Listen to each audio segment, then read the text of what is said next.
All right. So this is Jess Draws speaking.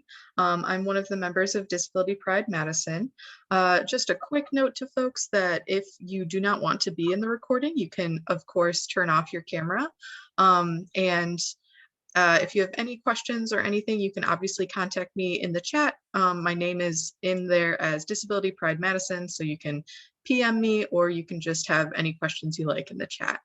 And with that, I'm going to hand it off to Jason, who's going to introduce our speaker for tonight, Anita. Thanks, Jess. Good evening, everyone. My name is Jason Glozier, and I've been with Disability Pride from the beginning of our organization. And since that time, it's been a goal to have our guest of the evening here with us. It's only taken us about 9 years, but we finally were able to connect and bring Anita Cameron in to have a conversation with us about her life and her legacy and the lessons that we can all learn from Anita's experiences. I myself have had the pleasure of knowing Anita for just about 3 decades now. So I get to age myself a little bit, which is strange. And in that time, I've learned so many amazing lessons from Anita. As you'll learn tonight, she's one of the most humble people that I have ever had the pleasure of knowing, and one of the most dedicated, loyal, and fiercest leaders that the disability rights community has had. And I think that Anita brings so much to our communities because of her perseverance and her willingness to stick with a cause despite all of the ridiculous garbage that systems throw at us. And I'm not just talking about bureaucratic systems or oppressive systems, but I'm talking about the systems of organizations and the systems that we all have to live under. And I'm talking about white supremacy within the disability community, something that we've long had to deal with because we've long been a white community. And I hope that Anita can talk with us tonight about her experiences battling against that and holding people accountable, because we need more people to demonstrate that strength and that conviction. So without further ado, I want to welcome my fantastically wonderful friend, Anita Cameron. Anita, thanks for being with us. Thank you, Jason, for that just amazing introduction. Of course, I'm humbled, but I'm excited to be here tonight. And so I thought that I would start out with, I'm Anita Cameron. I live in Rochester, New York, although I'm originally from Chicago and have lived all over the place, all over the country. My pronouns are she, hers, she, her, hers.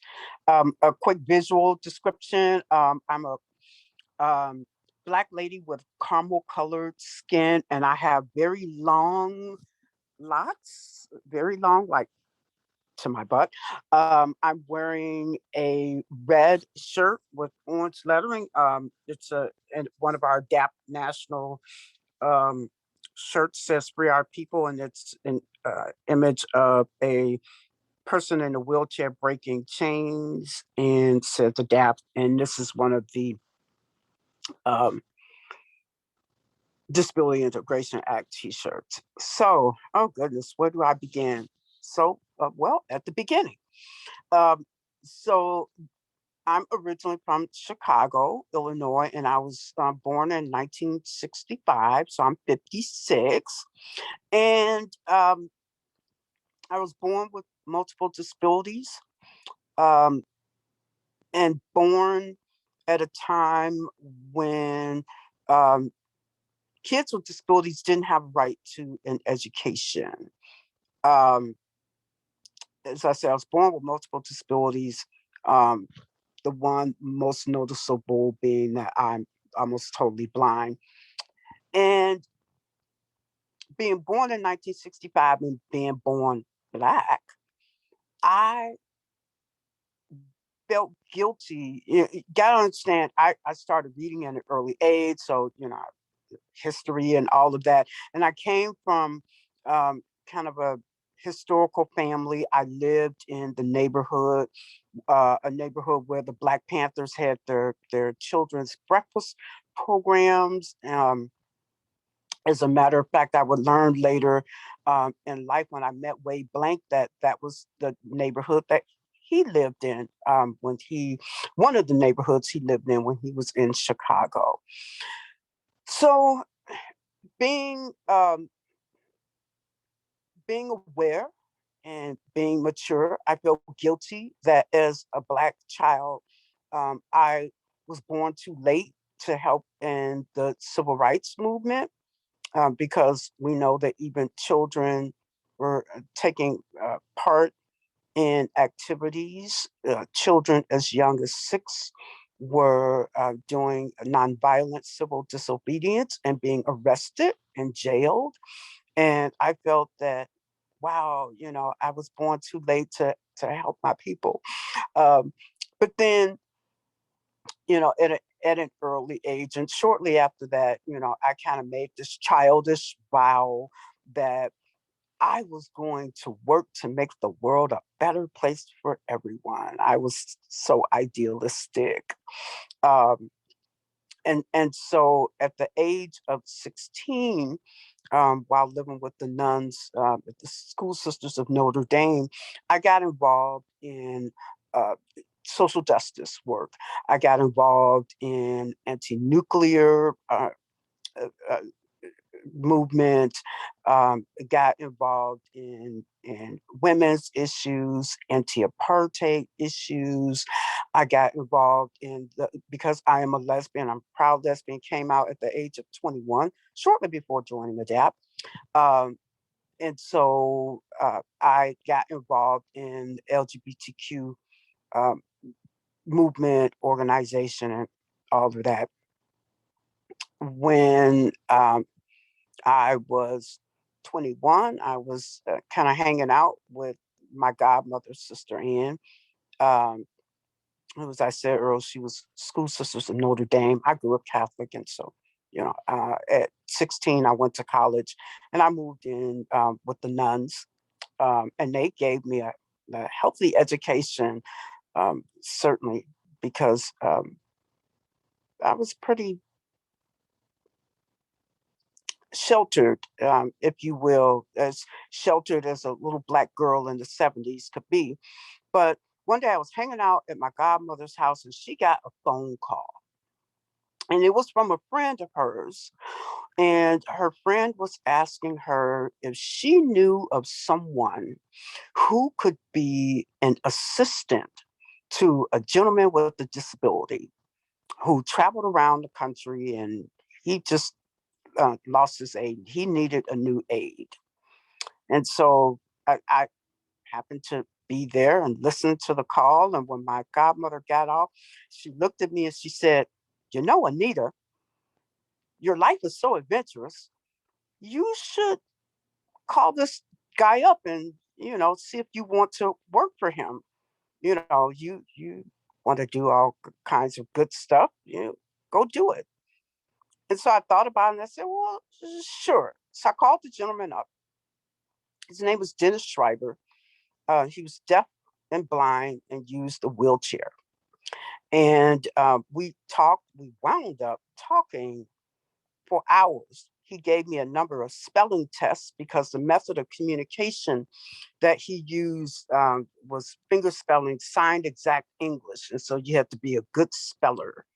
So he gave me a number of spelling tests, all of which I passed, perfect score. He was surprised. I don't know why, but he was.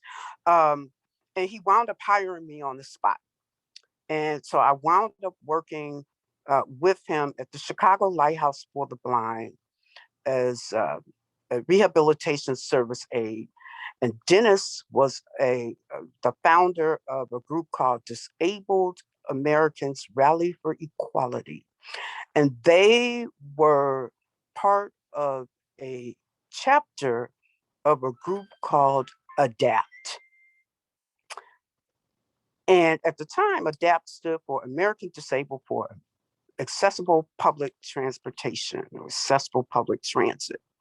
And I jumped on it. I was excited.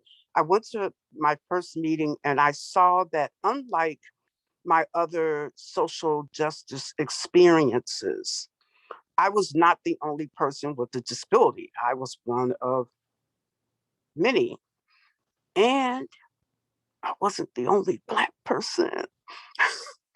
Um, about half of us were. I mean, there were people that looked like me and all. And I became intrigued because growing up, I wasn't, my parents, they didn't want to, they kind of resented the disability. I was a twin. Um, my parents did not know that I was going to be born.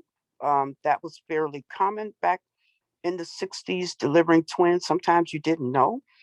So I came and I was a surprise and I was born with disabilities, multiple disabilities. And so when I started school, disabled kids didn't have the right to an education. But as I mentioned earlier, I learned to read at a very early age. So because I was so-called smart and gifted, they mainstreamed me in with non-disabled kids. When in 75, 77, the Individuals with Disabilities Education Act was passed. Um, my teachers were excited. They wanted to try all the bells and whistles. So they got me all the accommodations that I needed, the larger print, the tutoring, all of that. And so I was able to excel in school. Um, and, you know, I hear so many stories of disabled children being treated horribly, disabled children, pretty much forced to be in special education and whatnot. And I was very lucky that that didn't happen. But because of that, I didn't, I wasn't around many disabled um, people growing up. I had several friends who were disabled. Um, they were mostly kids with intellectual disabilities. And so they were buddies of mine and I hung out with them. But other than that, I wasn't really around disabled people. And my parents had old fashioned views about disability, but what they did teach me was independence. So everything my twin sister could do, I had to learn to do.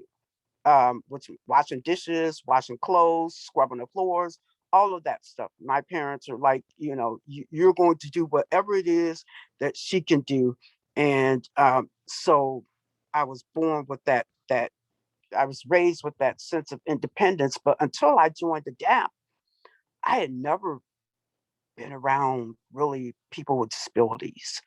And so in Chicago, I went on, I did actions um, against our company, Chicago Transit Authority, against Greyhound and all. We did that for a couple of years. But my very first action, my very first national action was this action in Washington, D.C. It was called DC Siege DOT, because we took over the Department of Transportation build. At the time, Sam Skinner, who came out of Chicago, as a matter of fact, was head of Department of Transportation. And we were trying to, and part of our fight for accessible public transit was lifts on buses. And we were also fighting for other public access issues and fighting eventually for the passage of the Americans with Disabilities Act. But ADAPT, was known for its fight, for accessible public transit. In fact, in 1978, on July 5th and 6th, there were 19 young folks with disabilities who got out of their wheelchairs and blocked the buses at the southeast corner of Colfax and Broadway, which is the busiest intersection in Denver. And they got out of their wheelchairs and they lay in the street for 2 days protesting against the lack of accessible public transit. And that was what Anita called the disability shot her around the world. Because when people around the country heard about that action, they came to the to Wade Blink and the folks in Denver saying, teach us how to do that. And so chapters started springing up around the country, and Chicago was one of those chapters. And so we began our first this action, this DC siege. It was so exciting. I got to tell you, it was cold. I'm talking -4 degrees. We had taken over the Department of Transportation building, and I was the last walking person to get into the building.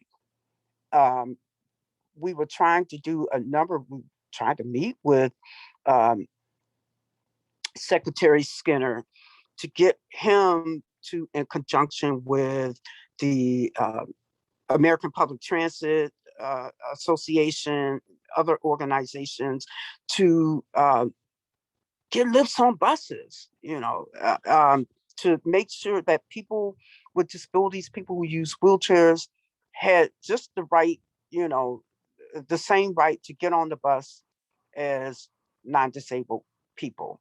And the whole uh, paratransit just wasn't cutting it. The whole calling 2 weeks in advance or all of that, that just wasn't cutting it. And so, adapt. Um, that's what we were doing. Wade took his what he was taught from sitting at the feet of Dr. King and other civil rights activists, because he marched on Bloody Sunday with Dr. King, and brought that, to Chicago, and then later on to Denver, and working with the young folks in the forming of ADAPT. He brought that there, and so we were there trying to get a meeting with the secretary, say, hey, you need to help as well to, get lifts on buses. And we were there in that building for over 30 hours. What ended up happening was they didn't arrest us. They just cut off all the lights, electricity, and everything, and they left us in that building. And so, I was there. I was young. At that time, I was like only 23. I was doing a lot of attendant work, emptying urinals, things of that nature, feeding people and all. And I was so excited because I felt like, okay, wow, I'm a part of something. I had been a part doing the local stuff, but now I was meeting people with disabilities from around the country, who were all focused on the same thing. And so that action, we wound up, as I said, we stayed for about 30 hours. We left, and we wound up blocking buses, and I didn't get arrested on that action. I had never, except for one time during my social justice stuff, been arrested. I jumped the fence at a nuclear power plant during a protest. But that was the only, I hadn't yet gotten arrested with ADAPT. My second national action, which was in St. Louis, was my first ADAPT action, arrest. And that was an interesting one because we were taken to the county jail where they were trying to take blood from us. This was in the 80s, the days of the AIDS, beginning of the AIDS, HIV crisis. And for some reason, they felt that they needed to take our blood. And some of us were wrestled to the ground. Thank goodness our lawyer came, because they were just coming for the person in front of me. And thank goodness. But,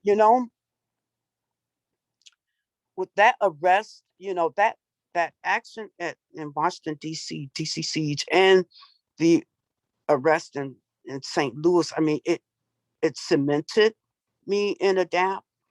Here was, this was, I was living, you know, my my dream of, fighting for, disabled people like myself and making the world a better place, for folks, fulfilling that childhood dream. And so along the way, um, I wound up doing a lot of things. Um, a year later, after talking to Wade, because Wade and I hit it off, um, I moved to Colorado to work with the DAP. That was, and so I did that. And one of the things that we did was, as I was saying, we were, Denver, Colorado ended up being one of the first cities to get lifts on buses long before the passage of the Americans with Disabilities Act. And so I wound up in Colorado Springs and was doing adapt related stuff there. And at that time, we were definitely doing actions, fighting for the passage of the Americans with Disabilities Act. Justin Dart was doing his town hall meetings around the country, and ADAPT was, we were continuing our actions. And the culmination of that was the Capitol Crawl. And the Capitol Crawl, I think that was March the 12th of 1990.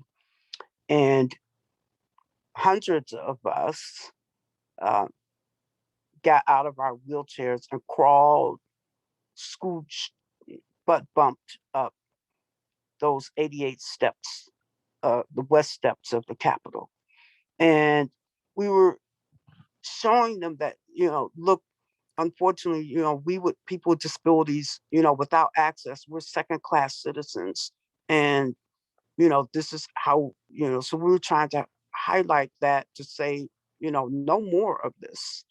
Um, and so I remember I was helping to pull people's wheelchairs up those stairs. My buddy Frank McComb, I pulled his wheelchair up the stairs for most of it, and then I scooted, and then I helped other people get up and get their, uh, make it all the way to the top.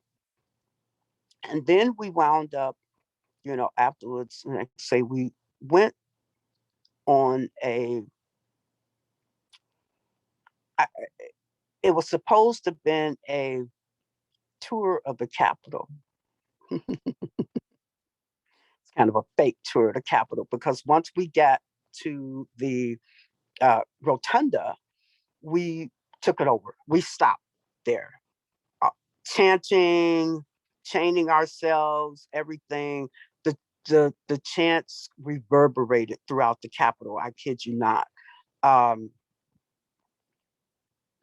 some of the folks, I believe, uh, the Speaker of the House, several other folks came down to tell us, oh, this will happen, it'll be okay, basically wait your turn. And we were like, no, if we don't do this, the Americans will just, the ADA will just sit.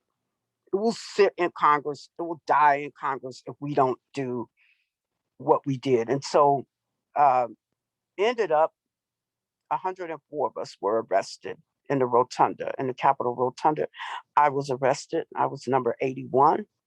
But those actions, if it weren't for those actions, the Americans with Disabilities Act would not have been passed and signed into law on July 26, 1990. So after that, and in the midst of that, I was interested in all areas that affected people with disabilities. So, not only public transportation, public access, voting, because, as a Black person who did not have the right to vote until I was 2 months old, the Voting Rights Act wasn't passed until August of 1965. I was born in June. So we didn't have the right to vote really until I was 2 months old. And I felt that people died so that I could have the right to vote. And so I felt that it was my duty to vote and that disability should not stop me from voting. So, I was like kind of getting involved, in kind of politics and things and whatnot around Denver because I had since moved to Denver. Um, and I asked about, hey, could I be an election judge? Could a disabled person be an election judge? And they didn't really know. They never really had a disabled person, especially somebody blind, um, inquire about that. But they um, got me things in large print, and I was able to take my classes. And in 1992, I became the first disabled person to serve as an election judge for the city and county of Denver. And that got me, I really began working, to make sure that voting was accessible for people with disabilities. In the meantime, in between time, I moved to Philadelphia, um, and did work with Philly Adapt. I went back to Denver. I had gotten involved in, you name it, with disability. I was involved in it. I wound up moving to Washington, D.C. to work for the American Association of People with Disabilities, AAPD. And while there,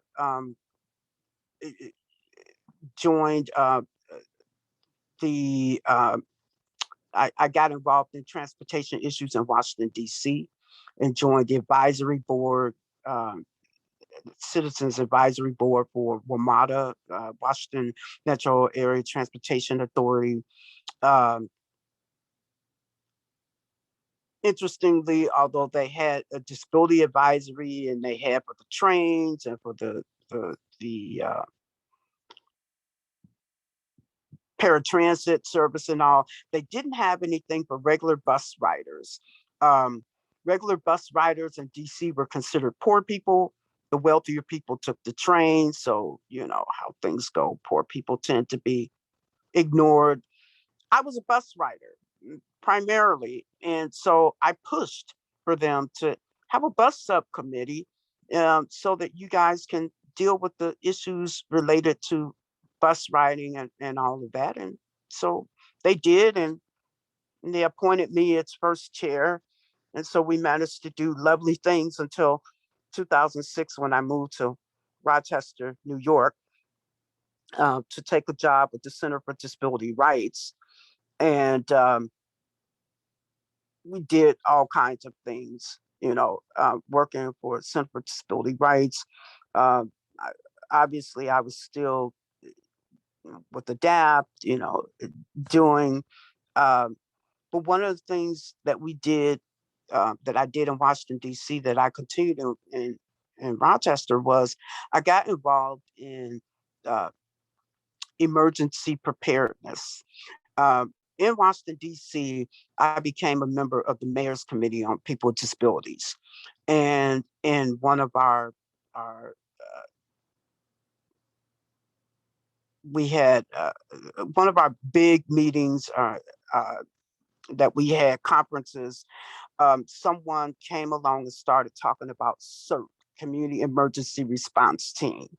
And at that time, I was using my wheelchair, and I asked, well, can disabled people be CERTs? Because anytime I learned anything new or whatever, it was like, well, can disabled people do this? Are we gonna, And so I was invited to take a CERT course, become a CERT. And so I did. One of the things I noticed though was they were letting me sit. They thought they were going to let me sit there and look pretty in my cool little sports wheelchair and just let everybody do everything else. And I said, no, no, no, no, no. Yeah, because I was the only wheelchair user in my class. And I says, no, you're not going to do that to me. everything non-disabled people are learning, I'm going to learn. If that means I transfer out of my wheelchair to the floor to do CPR or do whatever, that's what's going to happen. And so I took that. In Rochester, they wanted to start a CERT class for disabled people. And so I helped to start that class, but I didn't want it to be solely for disabled. I wanted non-disabled people. So what we did was we had a class, mixed class, people with different types of disabilities. We had people with language barriers. So we got our materials put into Braille and translated into Spanish. We had was 22 people with disabilities in our class. 19 of us finished successfully, and we even had the big wigs from Washington, D.C. come up. They were very intrigued about disabled people becoming CERTs. Well, I wound up moving back to Colorado in 2011, and I hit the ground running in Denver because by December of 2011, I was a member of Denver CERT, and I began recruiting disabled people to become CERTs. And then the following year, I became, I saw CERT instructors, and I was asked, "Hey, do you want to try this instructing stuff?" And I said, "Yeah."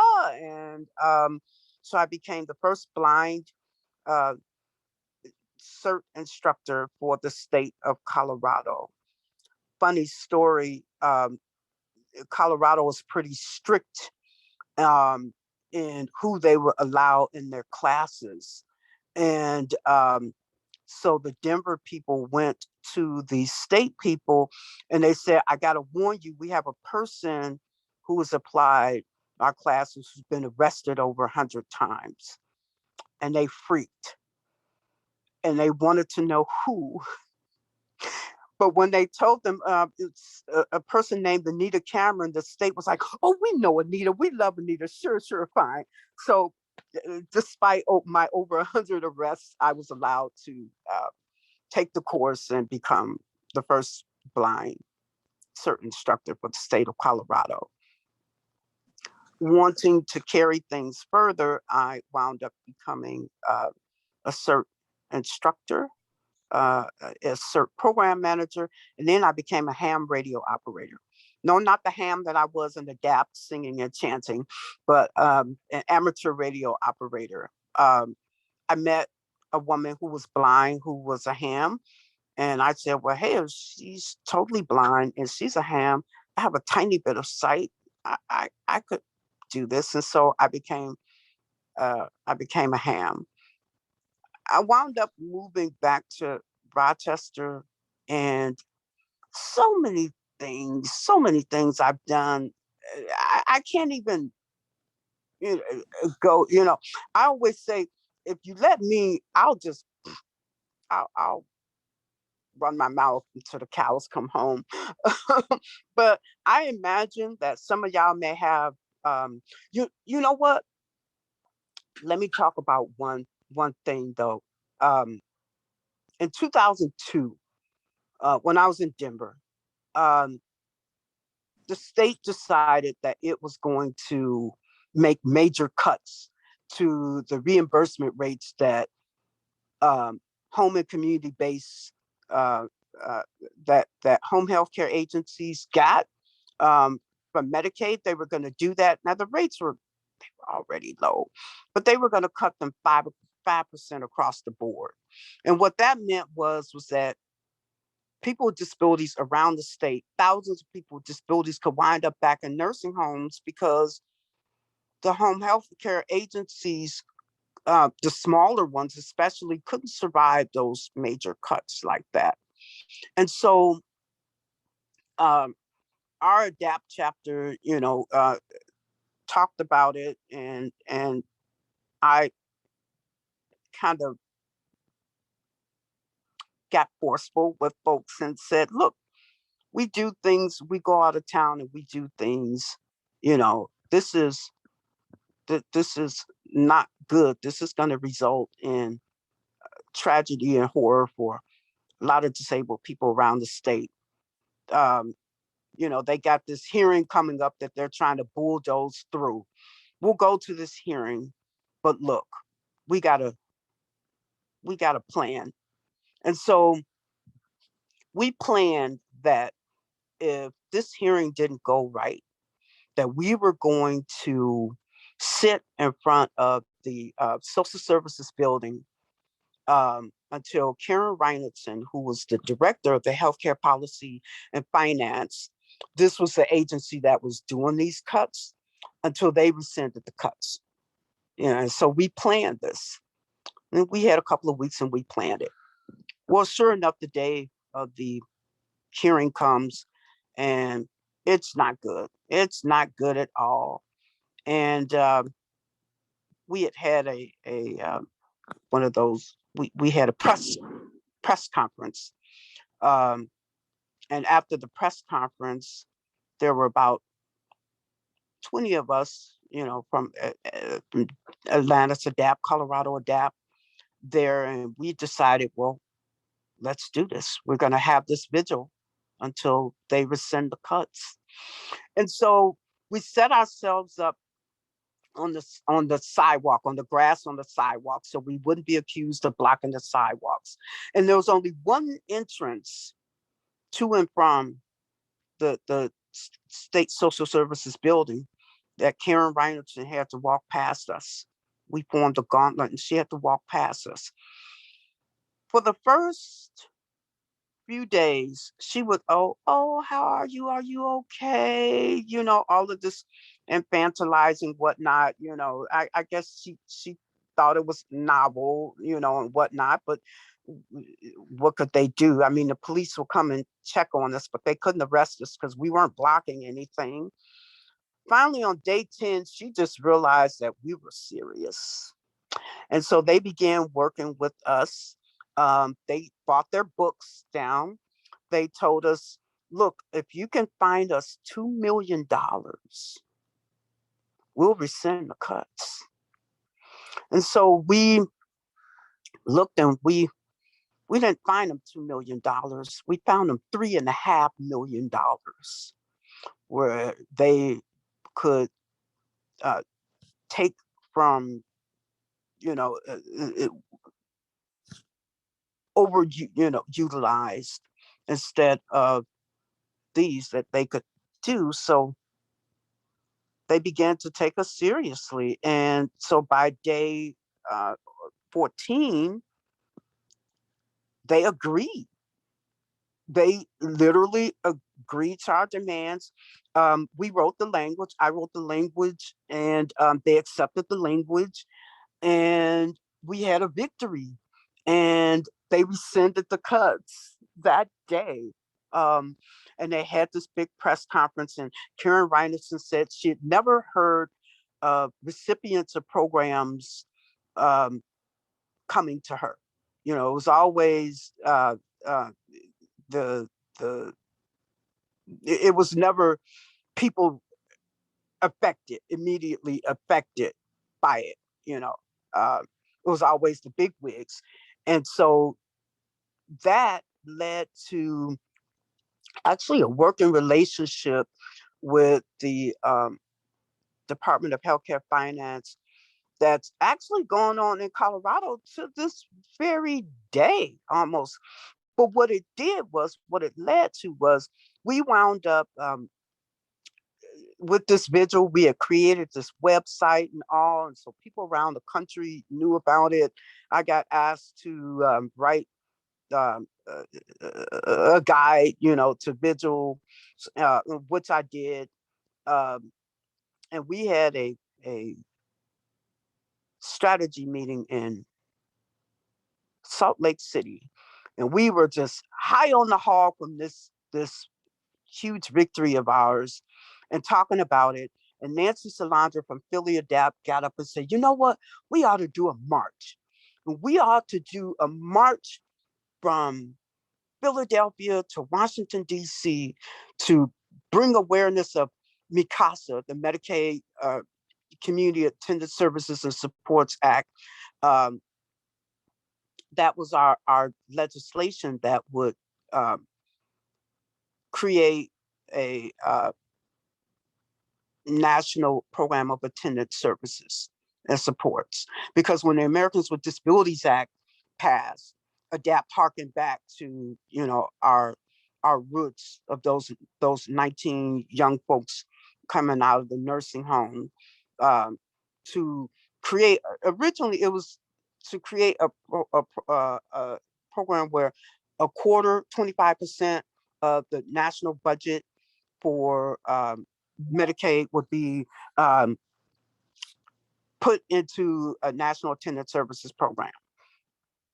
And so we had written, ADAPT had written a piece of legislation called CASA, the Community Attendant Services Act, HR 2020, that was introduced actually by Newt Gingrich in 1997.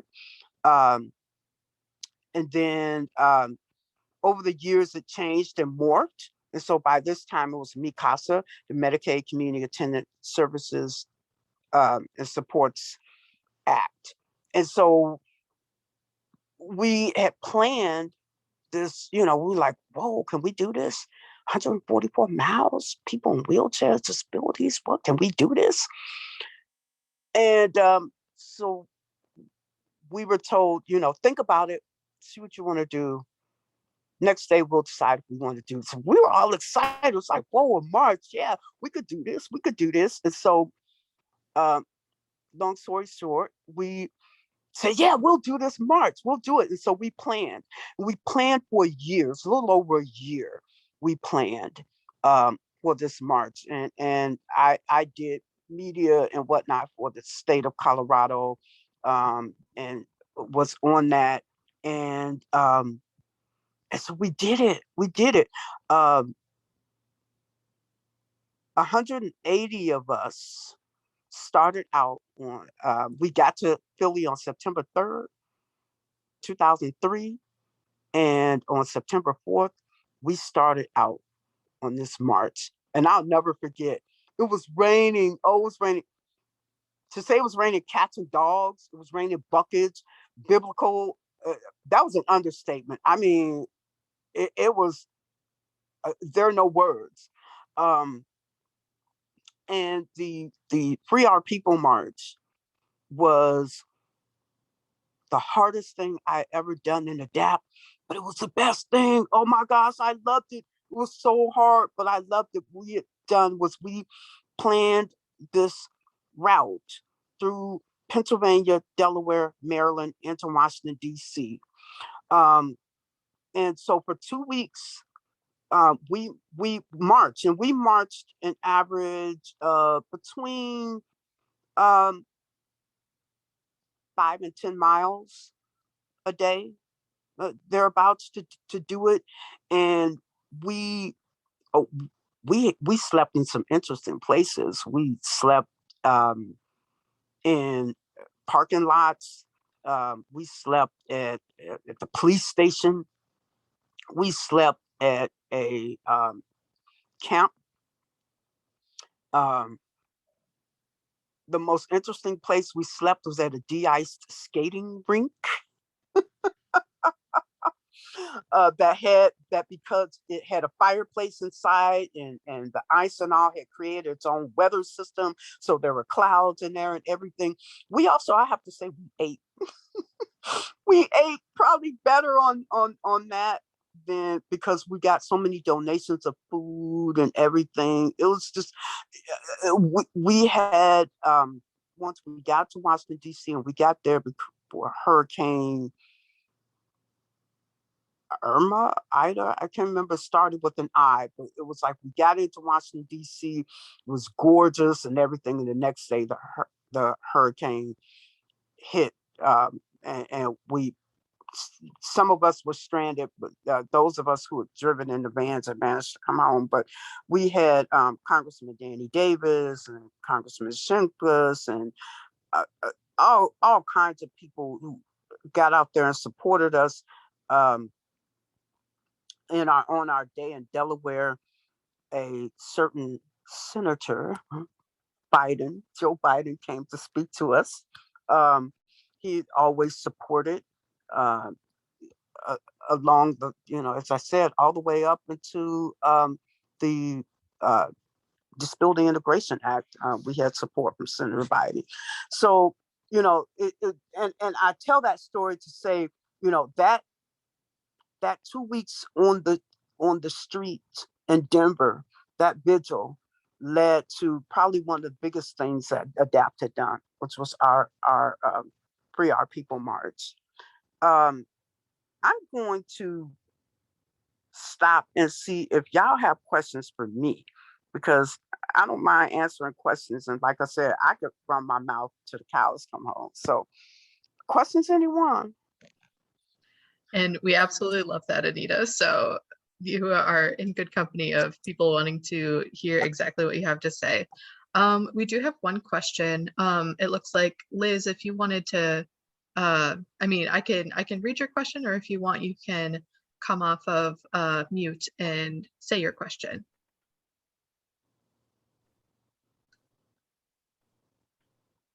Hi, Anita. This has been so interesting and fascinating, and I just really appreciate you coming here to talk.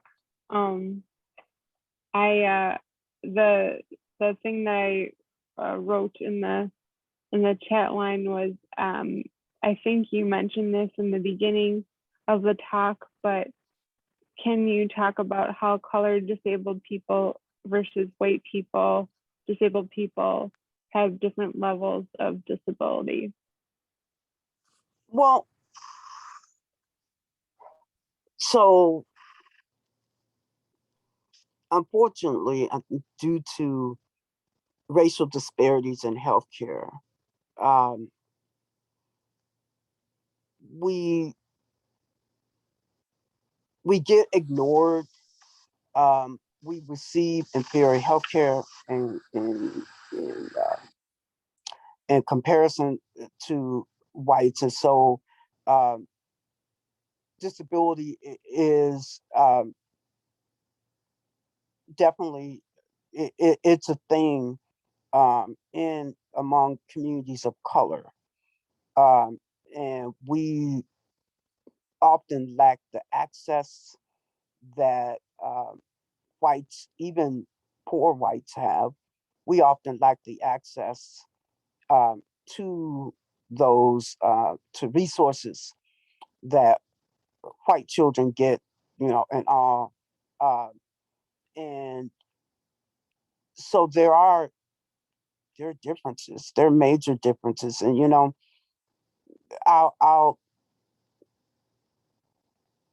some of this is kind of painful, because when I joined ADAPT, like I said, I found people who looked like me, Black like me, people of color, Native American, Latino, and all, LGBTQ, and all. But I did notice that there was that in ADAPT, we too, I mean, ADAPT, we tend to be very insular. And we certainly were back then, meaning that we were kind of in a world of our own, if you will, almost isolated in a way. And because we're so laser focused on disability issues, a lot of times we didn't look around us,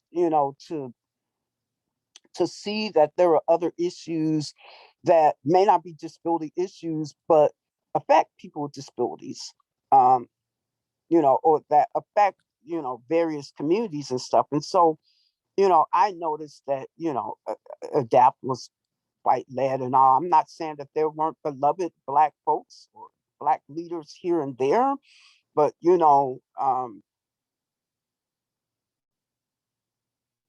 we weren't, there were lots of ways that we were left behind, or tokenized for what, like I said, I'm not saying that it was that people were evil and whatnot. It's just racism, racial disparities is systemic. It's systemic. It's institutional, and obviously in this day and age, people, our country and our fields, race is a subject that's very, very hard and painful to talk about. In 2018, I finally got us and ADAPT to form the Intersectional Justice Committee to work on issues of intersectionality, which is different from diversity. People use those terms interchangeably. They are not. Diversity refers to the numbers of types of things. Intersectionality refers to people living at the intersection of oppressions, whether it's being a woman and disabled, being gay and disabled, being Black and gay, whatever at those. And so, on the overall, ADAPT was accepting. I was the first openly gay person in ADAPT that I knew of until, and then I met Robin and Laura and all of those folks who moved to Denver, later on, other folks came in, who were LGBTQ, who were trans, and all. And a lot of us rose to positions of leadership. Myself, Eric von Schmetterling, Bruce Darling, several others. But it was almost like we could kind of deal with the LGBTQ kind of, things. But if you didn't talk about it, we didn't have to discuss race. But, in 2018, looking at, we got kids and we have kids in concentration camps at the borders. You might as well say, okay, detention camp, concentration camp, what's the difference to me? You had kids in those, some of those kids are disabled. But my thing was, I wanted us to care about issues, whether disabled were involved or not, that we just as human beings, I watched the water protectors defend their land, and that was the one thing. We didn't have very many indigenous, folks in ADAPT, Native American folks. We had Chief Lyle Bald Eagle, and we had the occasional person from New Mexico. Um, Chief Lyle was out of South Dakota. He was off Pine Ridge Reservation. And we had some folks from out of Four Corners in New Mexico. But other than that, we really didn't have,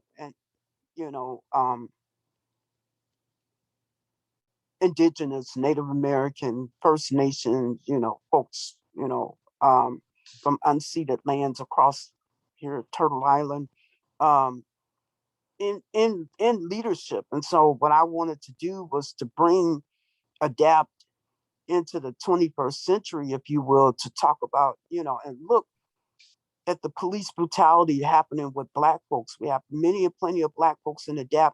You don't think, that are disabled, that we didn't.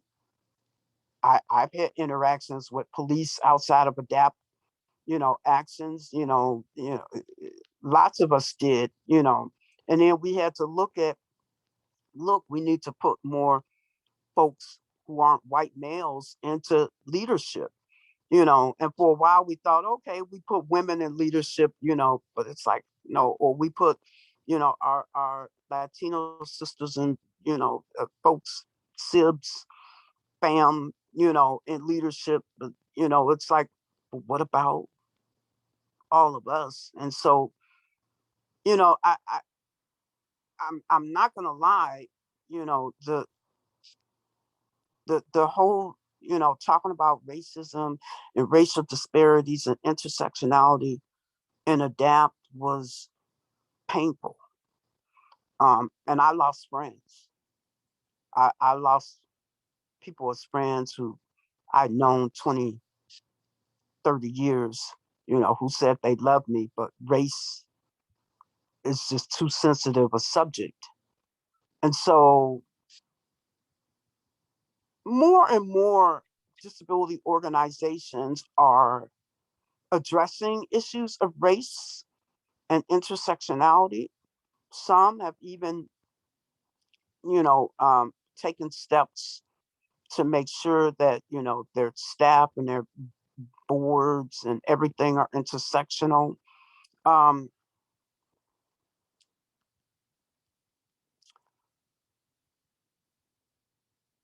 ADAPT has gone through some issues in the past 2-3 years. And I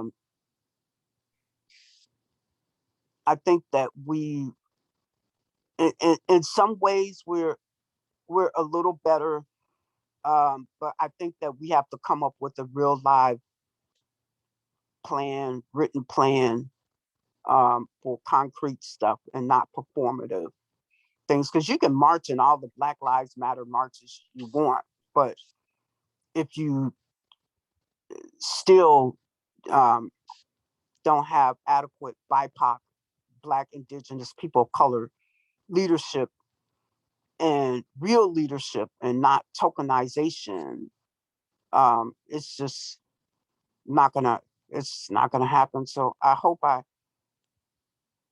answered your question. I kind of tried to, like I said, it's a lot of that's painful. It's so recent, and we still have so much work to do, not only in ADAPT, but in the entire disability right. And we can't even think of it as disability rights. We need to look at things as disability justice and a disability justice framework. Because if we look at things in a disability justice framework, then we're working together for, the liberation of all of us.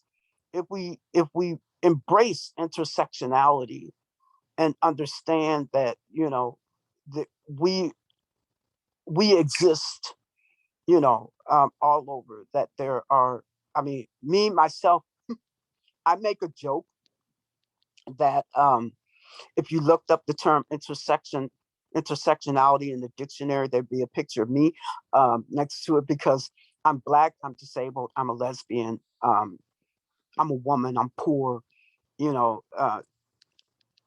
don't have, other than being cisgendered and having intellectual privilege, I have no unearned privileges. Every privilege that I have, and not many, I've worked hard for. But yeah, let me stop right there. If there, yeah.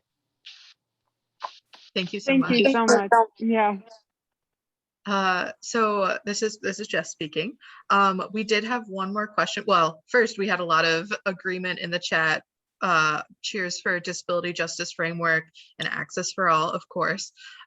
We had one more question, but we are at 6:58 Central. So if you'd like one more question, Anita, we can take it, or perhaps we can connect afterwards. Okay. All right, then Brenna, the floor is yours. Great. Yeah, thank you. Thank you for this wonderful talk, Anita. I've learned so much. And I didn't know you had been in my hometown, Colorado Springs. That's fantastic. Yeah. Yeah, my name is Brenna, and it's been a long week, so I might struggle to articulate this question a little bit. But I am so I'm a graduate student at UW-Madison, and I teach writing courses and hope to be an English professor. And one of the things I am aspiring to do is to teach in a way that prompts my students to work for racial justice and disability justice, and prompt them to do that and help them to do that, partner with community organizations, do it, do that in many different ways. But I attended a webinar by disability justice activists this, I think it might have actually been summer 2020, where one of the activists said, this work is not going to take place in a classroom, like in a college classroom in particular. It's just not going to happen. And so that really struck me, and I've been thinking about it since. And I was wondering if you have any thoughts to share for educators in particular who are aiming to work with their students in a way that builds disability justice. Well, I think they're right. I think the majority of the work is not going to take place in the classroom. It's you got to think of things in a practical, way. You can have instructors, professors, and all who can guide, who can avail of themselves, of things, and learn and then guide their students. But you have to, yeah, the practical stuff is all going to be outside of the class. Some lived experience, that's what it's going to be.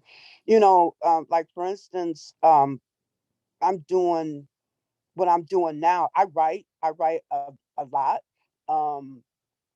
and I work for an organization called Not Dead Yet, and it's an organization that's against medical rationing, disability discrimination in medicine, euthanasia, people with disabilities, and doctor-assisted suicide.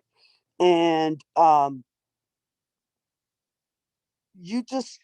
lot of the learning is going to have to be living it and being around people, who live it, and being at the beat, and learning from people who are dealing with racial justice issues, or whether disability justice issues. You really have to be out there in the streets, in the trenches, to learn that. That's not something to be learned. And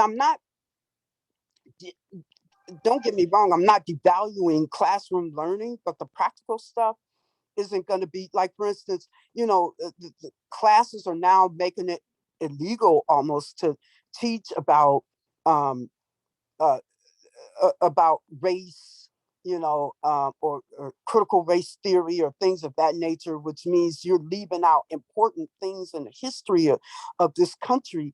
And, that needs to be in textbooks, but your real learning is going to be from the experience outside of the classroom,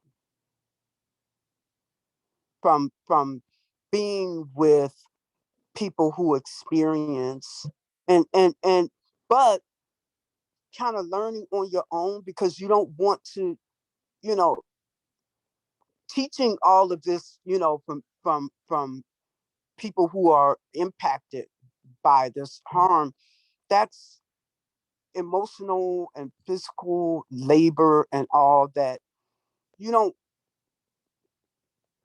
you don't you can't expect us to do it. There's some of us who love to, expend that emotional labor, but some of that has to do with, with yourself being observant. um there are questions to ask, but there's research to do as well. With you speaking up, if you see things, that are taking place that are not right, speak up on it. Don't be scared to, call out your racist Uncle Joe who makes racist jokes at the dinner table, the Thanksgiving table. Um, speak up, be up, you know, um, for that justice. But no, your most valuable learning is going to take place outside the classroom. Thank you. I agree. All right. So again, this is Jess speaking. We are at our time, so I just wanted to give a huge shout out to Anita for being here tonight and giving us a wonderful, wonderful lecture about her life and just the history of the disability rights movement. Anita, we can find you on Twitter, and I think what's your username So is? I'm Adapt Anita on Twitter, Okay. and you can find me under Adapt Anita on Instagram and Facebook. I'm mostly active on Facebook and to an extent Twitter, but mostly Facebook. Um, uh, my Facebook pic now is a picture of me in a wheelchair with my "Not Dead Yet" T-shirt on, in front of a congressional office. So if you're looking up Anita Cameron on Facebook and you see that one's me. Um, Excellent. I'm a cat lady, so I post a lot about my cats, Jojo and Nemo, and my beautiful wife and my health issues and things. But occasionally I drop a couple of tidbits and whatnot about what I think about disability and, Mhm. and all that. So thank you. I'm so honored and humbled that, I've been asked to speak to y'all, and I hope that I made sense to y'all and that I wasn't too all over the place. No, it was absolutely wonderful. And since this has been recorded, I will get to work right after this, getting it uploaded to YouTube. So anybody that missed out will not miss out for long because it will be on YouTube for anybody to watch. Oh, and put my email in the chat if anybody wants to hit me up, Anita Cameron 007 at gmail.com. So if you have any other questions for me, I'll be more than happy, to answer. And like I said, hit me up on Facebook, Twitter, or Instagram. Excellent. Awesome. And again, thanks to everybody for being here. If you want to find out more about Disability Pride Madison, feel free to look us up on Facebook, Twitter. Our website is disabilitypridemadison.org. And we hope to have y'all at future upcoming events and spaces. So thanks to everybody and have a wonderful night and a wonderful weekend. Have a great night, folks. A wonderful weekend. Thank you, Anita. Thank you. Thank you, everyone.